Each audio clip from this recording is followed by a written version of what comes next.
Bonjour amis traders ICT, comment allez-vous? C'est Thiago Chauvin, bienvenue dans cette nouvelle vidéo REM, réussir ensemble maintenant. Aujourd'hui je voulais aborder avec vous la notion d'apprendre à perdre. C'est une notion que j'ai appris de manière assez longue durant mon apprentissage en trading, lorsque je me suis en fait auto-formé en termes d'autodidacte. Et en fait j'ai malheureusement oublié quelque chose d'essentiel. Lorsqu'on veut, et comme toute chose, là on peut parler aussi d'investissement, lorsqu'on veut en fait apprendre à gagner de l'argent, la chose la plus importante avant de faire ça, c'est d'apprendre à en dépenser et apprendre à en perdre. Le trading, c'est exactement pareil. Lorsque vous voulez gagner sur les marchés financiers, avant d'apprendre à gagner, il faut apprendre à perdre. Ceux qui croient effectivement que les marchés financiers, on peut gagner à 100% du temps. Malheureusement, détrompez-vous, quittez cette vidéo parce que la suite n'est pas faite pour vous. Malheureusement, vous allez entendre des choses qui vont peut-être heurter votre ego, votre sensibilité, mais il va falloir peut-être établir un point sur quelque chose d'assez important. Un trader perd. Un trader, ce n'est pas quelqu'un qui va gagner à 80 ou 100% du temps. Effectivement, plus on s'approche d'un trading court terme et plus la probabilité de gain va être importante, plus on s'approche d'un trading long terme type swing trading, et plus en fait on va s'approcher vers des moins de 50% de réussite. Les traders swing, pour vous dire, ils gagnent peut-être leur position qu'à 30 voire 40% du temps. Pourquoi ils arrivent à gagner? C'est parce qu'ils ont un ratio plus important. Mais avant de parler de tout cela, il faut bien comprendre que pour apprendre à gagner, il faut maîtriser sa perte et il faut bien inclure dans sa tête qu'un trader ne gagne jamais à 100% du temps. J'en vois malheureusement beaucoup de personnes qui me disent « Oui, mais quand tu es trader, tu gagnes 100% du temps. Comment tu fais quand tu perds ? Comment tu gères tes pertes ?» Et c'est vrai que c'est des questions importantes. C'est vrai que ce sont des choses sur lesquelles il faut réfléchir. Perdre, c'est tout à fait logique et c'est normal. Perdre une position, une fois, deux fois, trois fois d'affilée, ça peut arriver. Perdre des grosses sommes, ça peut arriver. Et je pense qu'on est tous passés par là avant d'être réguliers, avant d'être gagnants pour ceux qui le sont aujourd'hui. Et pour ceux qui ne sont pas gagnants et ceux qui regardent cette vidéo, les gars, accrochez-vous. Le trading, c'est un petit peu comme l'entrepreneuriat dans la vie de tous les jours. Vous avez peut-être 90% des personnes qui ont des bonnes idées et seulement 10 qui passent à l'action. Le trading, c'est pareil. Vous avez 90% de traders perdants, mais combien sur ces 90% vont se remettre en question, vont apprendre de leurs erreurs et vont se dire « Ok, là j'ai fait ça de mal, ok, là c'était pas bon, je me remets en selle, je réinvestis mon temps, mon argent et je me donne les moyens pour réussir. Et je me donne tout ce qu'il faut, toutes les bonnes clés pour espérer gagner. » Alors peut-être que le trading c'est pas fait pour vous, peut-être que vous n'êtes pas assez entraîné psychologiquement, peut-être que vous n'êtes pas assez fort psychologiquement, peut-être que vous avez un problème d'ego, de patience, de maîtrise, etc. Mais les marchés financiers, c'est pas juste quelque chose où on a un don et du jour au lendemain on devient bon. Les marchés financiers, c'est en fait apprendre à se connaître soi-même. Parce que quelqu'un qui est impulsif et qui est nerveux aura tendance du coup à avoir la même chose sur ses performances, et ça se verra. Quelqu'un qui est plus patient et qui est plus dans la maîtrise de soi-même, eh bien peut-être que ça se verra sur son graphique. Il va trader peut-être peu, mais quand il va trader peu, il va agir mieux. Quelqu'un qui va trader agressivement, il va peut-être agir extrêmement beaucoup dans la journée, mais à côté, il ne va pas forcément sortir les bonnes perfs. Donc encore une fois, c'est une question de remise en question perpétuelle. Et s'il faut justement comprendre une chose lorsqu'on veut trader, c'est qu'il faut toujours se poser des bonnes questions, ne pas blâmer, je vous en avais parlé dans une précédente vidéo la semaine dernière, ne pas blâmer un tel ou un tel ou un tel. Effectivement, on a des courtiers qui ne sont pas très régulés, qui ne sont pas très honnêtes, etc. Mais avant tout, la personne qui clique sur la souris, c'est moi, c'est vous, c'est nous. Et là, voilà, il faut se poser les bonnes questions, il faut être honnête une bonne fois pour toutes. Apprendre à perdre, c'est essentiel parce que si vous n'acceptez pas la perte, je vais vous raconter la petite histoire, lorsque j'ai commencé à trader, je n'utilisais pas de stop loss. Et malheureusement, peut-être vous de votre côté qui regardez cette vidéo, vous n'utilisez pas de stop loss encore aujourd'hui, et c'est une grosse erreur. Le problème du stop loss, c'est qu'il pousse quelque chose de très vicieux. Le stop loss, lorsqu'il n'est pas positionné sur un graphique, ne vous permettra pas de calculer intelligemment une gestion de risque. Je ne parle pas, attention, pour ceux qui se sentent visés, à des personnes qui ont 5-10 ans d'expérience derrière elles, exclu, c'est un plan.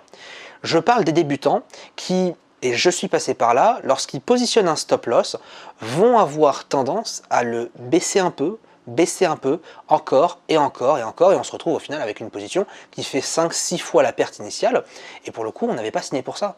On se retrouve avec 600 € de perte alors qu'on a investi 200 €. Et on se dit, mais alors merde, attends, qu'est-ce qui se passe? Pourquoi j'ai fait ça? Et c'est après coup qu'on se rend compte qu'on a fait une boulette. Et c'est après coup qu'on se remet en question. On repasse un trade, on met pas de stop loss, et on refait l'erreur peut-être 2-3 trades après. Et on se dit, mais attends, il y a un problème. Malheureusement, là, à partir de ce niveau-là, on situe deux types de traders. Les traders qui vont se dire, ouais, de toute façon, le trading, c'est de la merde, on va pas se le cacher, personne ne peut gagner avec, un tel il me l'avait dit, les CFD c'est pas possible de gagner, je mets ça de côté. Le trading, c'est de l'arnaque. Et vous avez un autre type de trader, peut-être vous qui déjà êtes rentable, et je suis sûr que vous êtes posé cette question, est-ce que réellement ce que je fais c'est bien? Est-ce que vraiment ma méthode fonctionne sur ce marché?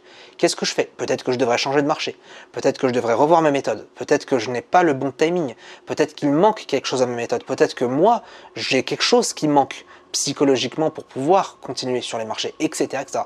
Donc on a les personnes qui vont se dire qu'ils vont baisser les bras, et on a les personnes qui, elles, vont se dire, ok, je me remets en question, je me prends, allez, une semaine, un mois, 3 mois pour repartir en démo, c'est ce que j'ai fait entre deux contre réels.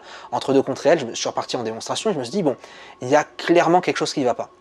Je me suis aperçu que ma gestion de risque n'était pas bonne, elle était même inexistante. J'ai travaillé sur la gestion de risque, je suis revenu sur les marchés financiers, j'ai reperdu. Merde, qu'est-ce qui se passe? Pourquoi je perds encore une nouvelle fois? J'ai la gestion de risque pour le coup. Qu'est-ce qui fait qu'aujourd'hui encore je suis perdant? Eh bien, j'ai retravaillé sur ma méthodologie. Qu'est-ce qu'il y a? Bah effectivement, j'avais pas de contexte. Je ne faisais aucune analyse. J'arrivais, je déboulais sur un marché et je prenais n'importe quel trade. Pourquoi? Parce que même si j'avais une gestion de risque, je n'avais pas le plan détaillé de ce que je devais faire. Je tradais en fait à l'impulsion. Dès que je voyais que ça montait, hop, j'achetais. Dès que ça baissait, je vendais. Et malheureusement, sur les marchés, on voit que c'est des très grosses arnaques, parce qu'en général, quand on a des grosses bougies baissières, qu'est-ce qui se passe après? Le marché, il remonte, et on fait sortir tous les débutants. Donc, j'ai rebossé ensuite sur ça, je me suis dit, ok, là, on va s'arrêter, ça fait 2 comptes que je crame, maintenant, je vais me concentrer sur tout. Je vais m'entraîner énormément en démo, et je vais tester. Gestion de risque, c'était bon, j'y avais travaillé dessus. Bien sûr, quand je dis travailler dessus, c'est les débuts. Après, il faut optimiser, améliorer, peaufiner, etc. Ensuite, il y a la méthodologie. Je n'avais pas de plan de trading. Qu'est-ce que je fais? Qu'est-ce qui marche le mieux selon moi? Je me suis aperçu que trader la tendance, c'est ce qui marchait pas ce qui marchait le mieux forcément, mais ce qui était le plus simple en tant que débutant. Je me lançais sur ça. Ensuite, il y avait l'analyse technique. Ça me manquait l'analyse technique. Je n'avais pas cette analyse technique, donc j'ai peaufiné là-dessus, etc., etc. Donc on a vraiment ce type de trader. Même en école ou en autodidacte, peu importe, on a ces traders-là qui ne se remettent pas assez en question. Et pour vous dire, si vous ne vous remettez pas en question, je dirais au moins une fois par semaine, c'est que vous n'êtes pas sur la bonne voie. Je peux le dire parce que honnêtement, se remettre en question, c'est la chose la plus importante, que ce soit en trading ou même dans la vie en général. Il ne faut surtout pas se reposer sur ses acquis, mais toujours se poser la question, est-ce que ce que j'ai fait est bon et en fait correspond à mon plan habituel? Ça, c'est vraiment le plus important. Acceptez de perdre votre argent pour pouvoir apprendre de vos échecs. Je ne vais pas vous sortir des citations, pas forcément bidons, mais des citations qu'on voit tous, etc., sur les échecs, etc. Je déteste tout ce qui est les citations de bateau, mais vraiment, ces citations-là sont à méditer. Elles ne sont pas faites pour rien. Si elles sont aussi connues, c'est qu'elles ont un sens, elles ont une utilité. Et si vous ne remettez pas en question, si vous n'acceptez pas de perdre et de passer à l'action, de mettre un stop loss, vous, désolé, n'y arriverez pas. Il faut dire les choses crûment, il faut dire les choses, il faut dire la vérité. Le stop loss, il faut le voir comme une protection. C'est un peu comme la régulation de l'ESMA. La régulation, c'est une protection. Si vous voulez contourner la régulation de l'ESMA, à moins effectivement d'avoir un plan dans sa tête, pourquoi je fais ça, etc. Si c'est juste pour prendre plus de risques, pour moi, il y a quelque chose qui ne va pas. Il y a quelque chose qui ne va pas d'emblée. Donc vraiment, prenez ce message comme une prise de conscience d'un trader qui a cramé plusieurs comptes à un autre trader qui a du coup cramé plusieurs comptes, j'imagine vous aussi. On a tous cramé des comptes. Certains c'est 1000 €, certains c'est 10 000 €, certains c'est 100 000 €. Vous imaginez un petit peu. Et plus on crame d'argent, et plus on apprend de ses erreurs. Alors bien sûr, l'idée, c'est pas de se dire, tiens, allez, hop, demain, je vais cramer un maximum d'argent. L'idée, c'est d'essayer d'apprendre de ses erreurs sans forcément cramer de l'argent. Donc de se remettre le plus souvent en question, et d'essayer de savoir qu'est-ce qui ne va pas sur mon trading. Et lorsque je perds, je prends le temps de comprendre pourquoi j'ai perdu, plutôt tout simplement que de blâmer X, un tel, etc. C'est comme ces personnes qui, sur les vidéos YouTube, viennent critiquer, ou en live, on reçoit pas mal de petites insultes de temps en temps, Malheureusement, ça fait partie des 10%. Ce ne sont pas des personnes qui sont là pour se remettre en question. Ce sont des personnes qui ont décidé de passer leur temps à procrastiner et à essayer je sais pas, de combler peut-être un vide sentimental. Je ne sais pas exactement c'est quoi, mais encore une fois, ce ne sont pas des personnes qui, elles, au lieu d'insulter, vont passer peut-être plusieurs heures dans la soirée, dans la journée, à analyser les écrans, à les peaufiner, etc. Moi, pour vous dire, ça fait 6 ans, quand j'ai un moment de libre, je vais sur mes graphiques. Quand j'ai commencé le trading, je passais 12-15 heures par jour sur mes graphiques. Parce que j'étais à fond dedans, parce que j'étais passionné, parce que j'avais envie d'apprendre encore et encore et encore. Je passais pas mon temps sur des vidéos, même à l'époque, des personnes que je n'aimais pas forcément sur les marchés financiers, qu'est-ce que je faisais? Je regardais leurs vidéos pour essayer d'en tirer un enseignement. Même si je n'aime pas un tel, il y a toujours quelque chose à apprendre etc., etc. Il y a toujours quelque chose à faire. C'est pas parce qu'une personne est mauvaise que son enseignement est mauvais. Ça, c'est très important. Donc, faites le maximum. Passez plus de temps sur vos graphiques si nécessaire, bien sûr si vous le pouvez, mais ne partez pas dans cette optique que voilà, tout est mauvais, tout est de l'arnaque, etc. Allez jusqu'au bout, d'accord? Passez du temps en démonstration, entraînez-vous encore et encore, et surtout, placez un stop loss. Apprenez à perdre, apprenez à maîtriser votre stop loss, et essayez d'atteindre la réussite si si vous en mettez tout simplement les moyens. J'espère que cette vidéo vous aura plu. Vidéo REM, réussir ensemble maintenant. Si le contenu vous a plu dans cette vidéo, n'hésitez pas à vous abonner juste en bas pour suivre les prochaines vidéos, notamment sur la salle de marché que j'ai pu dévoiler hier. J'ai vu que cette vidéo vous a pas mal plu, franchement ça fait plaisir.